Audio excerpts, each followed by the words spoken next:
Hypertension, HTN or HT, also known as high blood pressure, HBP, is a long-term medical condition in which the blood pressure in the arteries is persistently elevated. High blood pressure usually does not cause symptoms. Long-term high blood pressure, however, is a major risk factor for coronary artery disease, stroke, heart failure, peripheral vascular disease, vision loss, and chronic kidney disease. High blood pressure is classified as either primary, essential, high blood pressure or secondary high blood pressure. About 90–95% of cases are primary, defined as high blood pressure due to nonspecific lifestyle and genetic factors. Lifestyle factors that increase the risk include excess salt, excess body weight, smoking, and alcohol. The remaining 5–10% of cases are categorized as secondary high blood pressure, defined as high blood pressure due to an identifiable cause, such as chronic kidney disease, narrowing of the kidney arteries, an endocrine disorder, or the use of birth control pills. Blood pressure is expressed by two measurements, the systolic and diastolic pressures, which are the maximum and minimum pressures, respectively. For most adults, normal blood pressure at rest is within the range of 100–130 mm mercury, mmHg, systolic and 60–80 mmHg diastolic. For most adults, high blood pressure is present if the resting blood pressure is persistently at or above 130/90 or 140/90 mmHg. Different numbers apply to children. Ambulatory blood pressure monitoring over a 24-hour period appears more accurate than office-based blood pressure measurement. Lifestyle changes and medications can lower blood pressure and decrease the risk of health complications. Lifestyle changes include weight loss, decreased salt intake, physical exercise, and a healthy diet. If lifestyle changes are not sufficient, then blood pressure medications are used. Up to 3 medications can control blood pressure in 90% of people. The treatment of moderately high arterial blood pressure, defined as 160/100 mmHg, with medications is associated with an improved life expectancy. The effect of treatment of blood pressure between 130/80 mmHg and 160/100 mmHg is less clear, with some reviews finding benefit and others finding unclear benefit. High blood pressure affects between 16 and 37% of the population globally. In 2010, hypertension was believed to have been a factor in 18% of all deaths, 9.4 million globally. Signs and symptoms. Hypertension is rarely accompanied by symptoms, and its identification is usually through screening, or when seeking healthcare for an unrelated problem. Some with high blood pressure report headaches, particularly at the back of the head and in the morning, as well as lightheadedness, vertigo, tinnitus, buzzing or hissing in the ears, altered vision, or fainting episodes.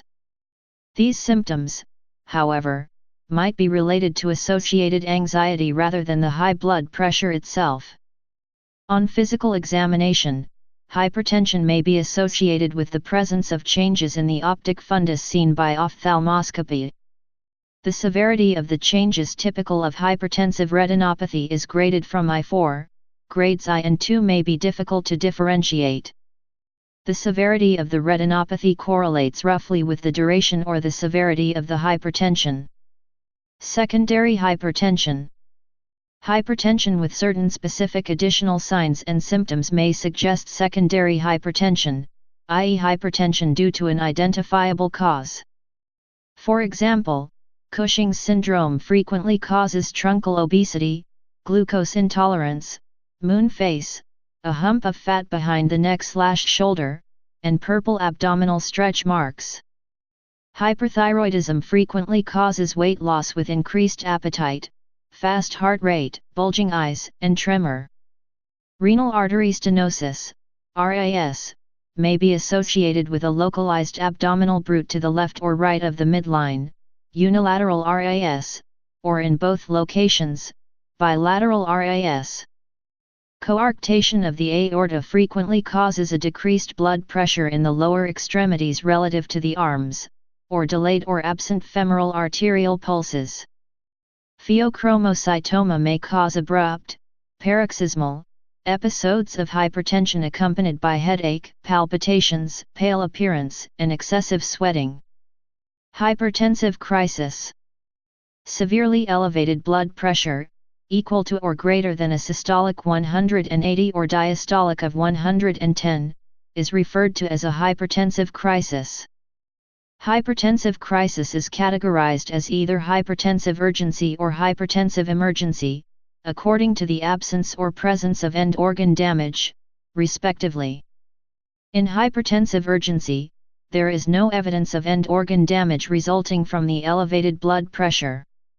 In these cases, oral medications are used to lower the BP gradually over 24 to 48 hours. In hypertensive emergency, there is evidence of direct damage to one or more organs. The most affected organs include the brain, kidney, heart, and lungs, producing symptoms which may include confusion, drowsiness, chest pain, and breathlessness. In hypertensive emergency, the blood pressure must be reduced more rapidly to stop ongoing organ damage. However, there is a lack of randomized controlled trial evidence for this approach. Pregnancy. Hypertension occurs in approximately 8–10% of pregnancies. Two blood pressure measurements 6 hours apart of greater than 140/90 mmHg is considered diagnostic of hypertension in pregnancy. High blood pressure in pregnancy can be classified as pre-existing hypertension, gestational hypertension, or preeclampsia. Preeclampsia is a serious condition of the second half of pregnancy and following delivery characterized by increased blood pressure and the presence of protein in the urine. It occurs in about 5% of pregnancies and is responsible for approximately 16% of all maternal deaths globally. Preeclampsia also doubles the risk of death of the baby around the time of birth. Usually there are no symptoms in preeclampsia and it is detected by routine screening. When symptoms of preeclampsia occur, the most common are headache, visual disturbance, often flashing lights, vomiting, pain over the stomach, and swelling. Preeclampsia can occasionally progress to a life-threatening condition called eclampsia, which is a hypertensive emergency and has several serious complications including vision loss, brain swelling, seizures, kidney failure, pulmonary edema, and disseminated intravascular coagulation, a blood clotting disorder. In contrast, gestational hypertension is defined as new-onset hypertension during pregnancy without protein in the urine. Children. Failure to thrive, seizures, irritability, lack of energy, and difficulty in breathing can be associated with hypertension in neonates and young infants. In older infants and children, hypertension can cause headache, unexplained irritability, fatigue, failure to thrive, blurred vision, nosebleeds, and facial paralysis. Causes. Primary hypertension. Hypertension results from a complex interaction of genes and environmental factors. Numerous common genetic variants with small effects on blood pressure have been identified, as well as some rare genetic variants with large effects on blood pressure. Also, GWAS have identified 35 genetic loci related to blood pressure. 12 of these genetic loci influencing blood pressure were newly found. Sentinel SNP for each new genetic loci identified has shown an association with DNA methylation at multiple nearby CpG sites. These sentinel SNP are located within genes related to vascular smooth muscle and renal function. DNA methylation might affect in some way, linking common genetic variation to multiple phenotypes, even though mechanisms underlying these associations are not understood. Single variant test performed in this study for the 35 sentinel SNP, known and new, showed that genetic variants singly or in aggregate contribute to risk of clinical phenotypes related to high blood pressure. Blood pressure rises with aging and the risk of becoming hypertensive in later life is considerable. Several environmental factors influence blood pressure. High salt intake raises the blood pressure in salt-sensitive individuals.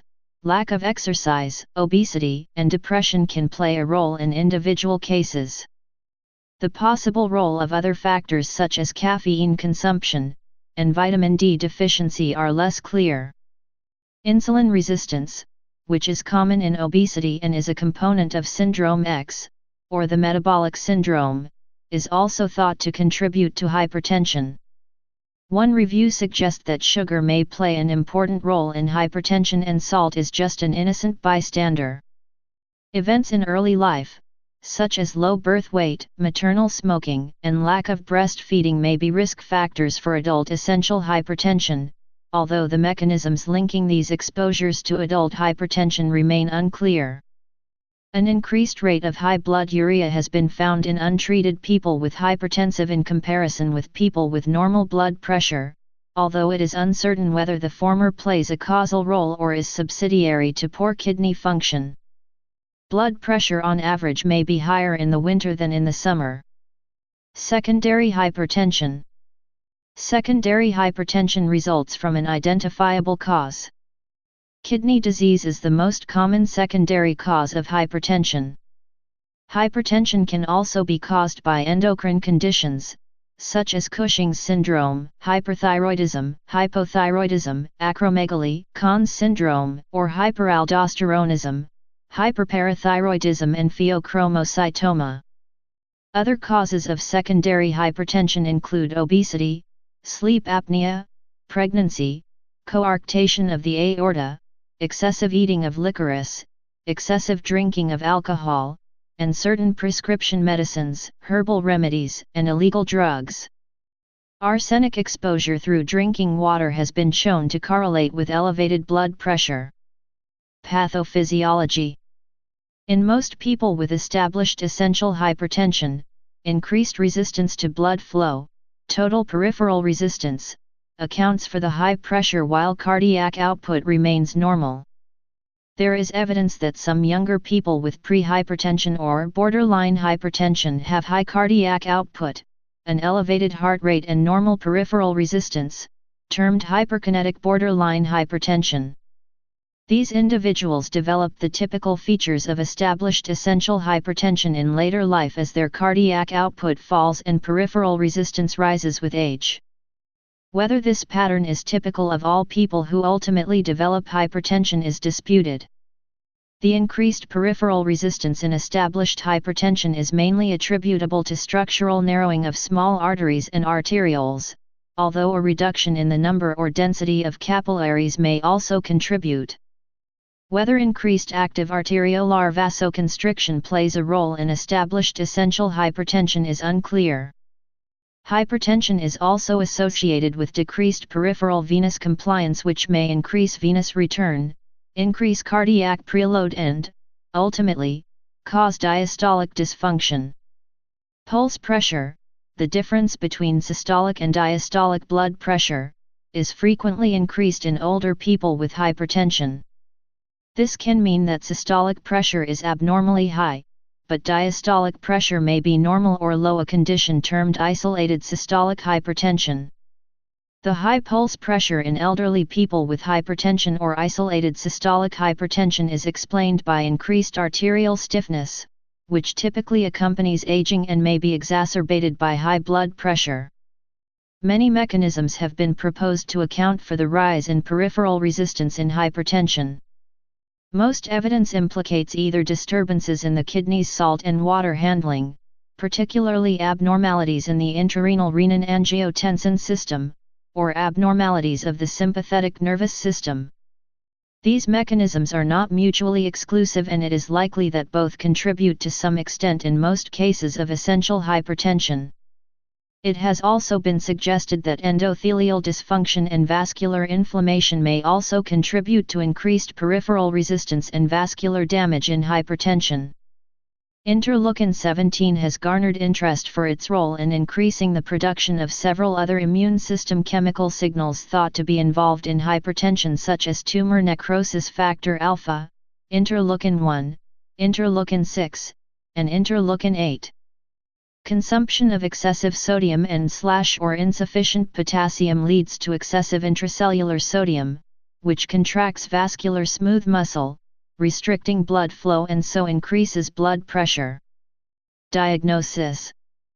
Hypertension is diagnosed on the basis of a persistently high resting blood pressure. Traditionally, the National Institute of Clinical Excellence recommends 3 separate resting sphygmomanometer measurements at monthly intervals. The American Heart Association recommends at least 3 resting measurements on at least 2 separate healthcare visits. Ambulatory blood pressure monitoring over 12 to 24 hours is the most accurate method to confirm the diagnosis. An exception to this is those with very high blood pressure readings, especially when there is poor organ function. Initial assessment of the hypertensive people should include a complete history and physical examination. With the availability of 24-hour ambulatory blood pressure monitors and home blood pressure machines, the importance of not wrongly diagnosing those who have white coat hypertension has led to a change in protocols. In the United Kingdom, current best practice is to follow up a single raised clinic reading with ambulatory measurement, or less ideally with home blood pressure monitoring over the course of 7 days. The United States Preventative Services Task Force also recommends getting measurements outside of the healthcare environment. Pseudohypertension in the elderly or non-compressibility artery syndrome may also require consideration. This condition is believed to be due to calcification of the arteries, resulting in abnormally high blood pressure readings with a blood pressure cuff, while intra-arterial measurements of blood pressure are normal. Orthostatic hypertension is when blood pressure increases upon standing. Once the diagnosis of hypertension has been made, healthcare providers should attempt to identify the underlying cause based on risk factors and other symptoms, if present. Secondary hypertension is more common in pre-adolescent children, with most cases caused by kidney disease. Primary or essential hypertension is more common in adolescents and has multiple risk factors, including obesity and a family history of hypertension. Laboratory tests can also be performed to identify possible causes of secondary hypertension, and to determine whether hypertension has caused damage to the heart, eyes, and kidneys. Additional tests for diabetes and high cholesterol levels are usually performed because these conditions are additional risk factors for the development of heart disease and may require treatment. Serum creatinine is measured to assess for the presence of kidney disease, which can be either the cause or the result of hypertension. Serum creatinine alone may overestimate glomerular filtration rate, and recent guidelines advocate the use of predictive equations such as the modification of diet in renal disease, MDRD, formula to estimate glomerular filtration rate, eGFR. eGFR can also provide a baseline measurement of kidney function that can be used to monitor for side effects of certain antihypertensive drugs on kidney function. Additionally, testing of urine samples for protein is used as a secondary indicator of kidney disease. Electrocardiogram, EKG/ECG, testing is done to check for evidence that the heart is under strain from high blood pressure. It may also show whether there is thickening of the heart muscle, left ventricular hypertrophy, or whether the heart has experienced a prior minor disturbance such as a silent heart attack. A chest X-ray or an echocardiogram may also be performed to look for signs of heart enlargement or damage to the heart. Adults. In people aged 18 years or older, hypertension is defined as a systolic or a diastolic blood pressure measurement consistently higher than an accepted normal value. This is above 129 or 139 mmHg systolic, 89 mmHg diastolic depending on the guideline. Other thresholds are used: 135 mmHg systolic or 85 mmHg diastolic, if measurements are derived from 24-hour ambulatory or home monitoring. Recent international hypertension guidelines have also created categories below the hypertensive range to indicate a continuum of risk with higher blood pressures in the normal range. The seventh report of the Joint National Committee on Prevention, Detection, Evaluation, and Treatment of High Blood Pressure, JNC7, published in 2003 uses the term pre-hypertension for blood pressure in the range 120-139 mmHg systolic or 80-89 mmHg diastolic, while European Society of Hypertension Guidelines, 2007, and BHS4, 2004, use optimal, normal, and high normal categories to subdivide pressures below 140 mmHg systolic and 90 mmHg diastolic. Hypertension is also subclassified. JNC7 distinguishes hypertension stage I, hypertension stage II, and isolated systolic hypertension. Isolated systolic hypertension refers to elevated systolic pressure with normal diastolic pressure and is common in the elderly. The SESC Guidelines, 2007, and BHS4, 2004, additionally define a third stage, stage 3 hypertension, for people with systolic blood pressure exceeding 179 mmHg or a diastolic pressure over 109 mmHg. Hypertension is classified as resistant if medications do not reduce blood pressure to normal levels. In November 2017, American College of Cardiology Association published an update of the JNC7 report. Children. Hypertension occurs in around 0.2 to 3% of newborns, however, blood pressure is not measured routinely in healthy newborns. Hypertension is more common in high-risk newborns. A variety of factors, such as gestational age, post-conceptional age, and birth weight needs to be taken into account when deciding if a blood pressure is normal in a newborn. Hypertension defined as elevated blood pressure over several visits affects 1% to 5% of children and adolescents and is associated with long-term risks of ill health. Blood pressure rises with age in childhood and, in children, hypertension is defined as an average systolic or diastolic blood pressure on 3 or more occasions equal or higher than the 95th percentile appropriate for the sex, age, and height of the child.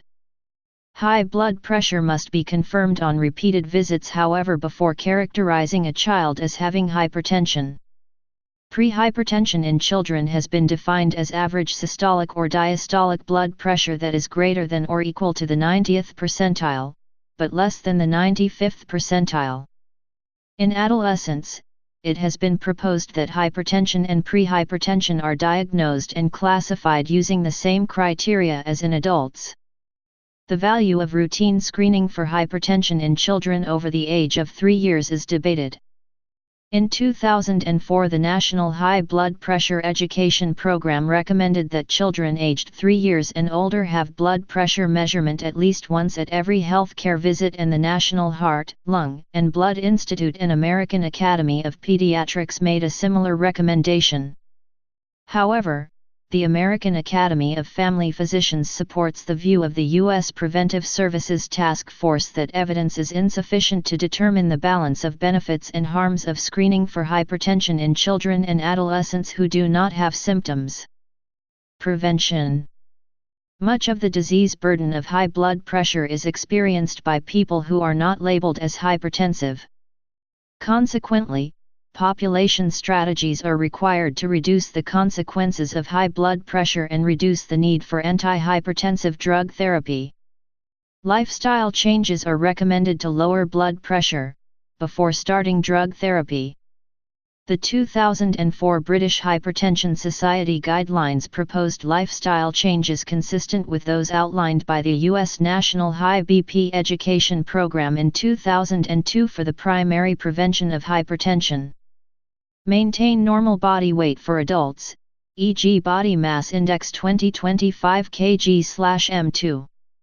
Reduce dietary sodium intake to 100 mol/day, 6 grams of sodium chloride or 2.4 grams of sodium per day. Engage in regular aerobic physical activities such as brisk walking, greater than or equal to 30 min per day, most days of the week. Limit alcohol consumption to no more than 3 units/day in men and no more than 2 units/day in women. Consume a diet rich in fruit and vegetables, e.g. at least 5 portions per day. Effective lifestyle modification may lower blood pressure as much as an individual antihypertensive drug. Combinations of 2 or more lifestyle modifications can achieve even better results. There is considerable evidence that reducing dietary salt intake lowers blood pressure, but whether this translates into a reduction in mortality and cardiovascular disease remains uncertain. Estimated sodium intake greater than or equal to 6 g/day and 3 g/day are both associated with high risk of death or major cardiovascular disease, but the association between high sodium intake and adverse outcomes is only observed in people with hypertension. Consequently, in the absence of results from randomized controlled trials, the wisdom of reducing levels of dietary salt intake below 3 g/day has been questioned. Management. According to one review published in 2003, reduction of the blood pressure by 5 mmHg can decrease the risk of stroke by 34%, of ischemic heart disease by 21%, and reduce the likelihood of dementia, heart failure, and mortality from cardiovascular disease. Target blood pressure. Various expert groups have produced guidelines regarding how low the blood pressure target should be when a person is treated for hypertension. These groups recommend a target below the range 140/160/90/100 mmHg for the general population. Controversy exists regarding the appropriate targets for certain subgroups, including the elderly, people with diabetes and people with kidney disease. Many expert groups recommend a slightly higher target of 150/90 mmHg for those over somewhere between 60 and 80 years of age. The JNC8 and American College of Physicians recommends the target of 150/90 mmHg for those over 60 years of age, but some experts within these groups disagree with this recommendation. Some expert groups have also recommended slightly lower targets in those with diabetes or chronic kidney disease with proteinuria, but others recommend the same target as for the general population. The issue of what is the best target and whether targets should differ for high-risk individuals is unresolved, but current best evidence supports more intensive blood pressure lowering than advocated in some guidelines. Lifestyle modifications. The first line of treatment for hypertension is lifestyle changes, including dietary changes, physical exercise, and weight loss. Though these have all been recommended in scientific advisories, a Cochrane systematic review found no evidence for effects of weight loss diets on death, long-term complications, or adverse events in persons with hypertension. The review did find a decrease in blood pressure. Their potential effectiveness is similar to and at times exceeds a single medication. If hypertension is high enough to justify immediate use of medications, lifestyle changes are still recommended in conjunction with medication. Dietary changes shown to reduce blood pressure include diets with low sodium, the DASH diet, and vegetarian diets. Increasing dietary potassium has a potential benefit for lowering the risk of hypertension. The 2015 Dietary Guidelines Advisory Committee, DGAC, stated that potassium is one of the shortfall nutrients which is underconsumed in the United States. Physical exercise regimens which are shown to reduce blood pressure include isometric resistance exercise, aerobic exercise, resistance exercise, and device-guided breathing.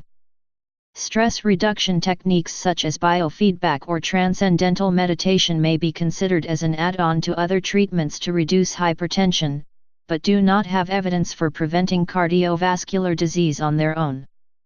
Medications. Several classes of medications, collectively referred to as antihypertensive medications, are available for treating hypertension. First-line medications for hypertension include thiazide diuretics, calcium channel blockers, angiotensin-converting enzyme inhibitors and angiotensin receptor blockers.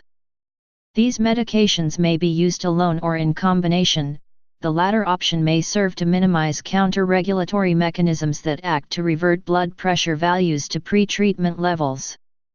Previously, beta blockers were thought to have similar beneficial effects when used as first-line therapy for hypertension. However, a Cochrane review that included 13 trials found that the effects of beta blockers are inferior to that of other antihypertensive drugs. Most people require more than one medication to control their hypertension. Resistant hypertension.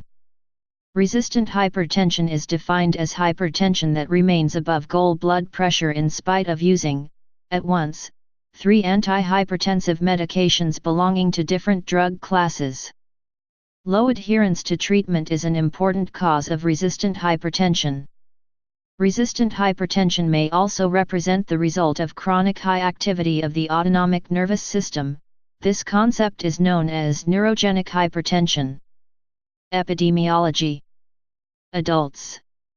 As of 2014, approximately 1 billion adults or 22% of the population of the world have hypertension. It is slightly more frequent in men, in those of low socioeconomic status, and it becomes more common with age. It is common in high, medium, and low-income countries.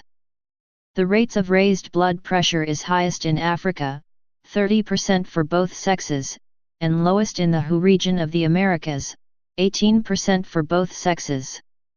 Rates also vary markedly within WHO regions, with rates as low as 3.4%, men, and 6.8%, women, in rural India, and as high as 68.9%, men, and 72.5%, women, in Poland.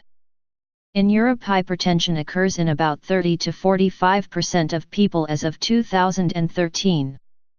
In 1995 it was estimated that 43 million people, 24% of the population, in the United States had hypertension or were taking antihypertensive medication. By 2004 this had increased to 29% and further to 32%, 76 million U.S. adults, by 2017. In 2017, with the change in definitions for hypertension, 46% are affected as of 2017. African American adults in the United States have among the highest rates of hypertension in the world at 44%. It is also more common in Filipino Americans and less common in U.S. whites and Mexican Americans. Children. Rates of high blood pressure in children and adolescents have increased in the last 20 years in the United States. Childhood hypertension, particularly in pre-adolescence, is more often secondary to an underlying disorder than in adults.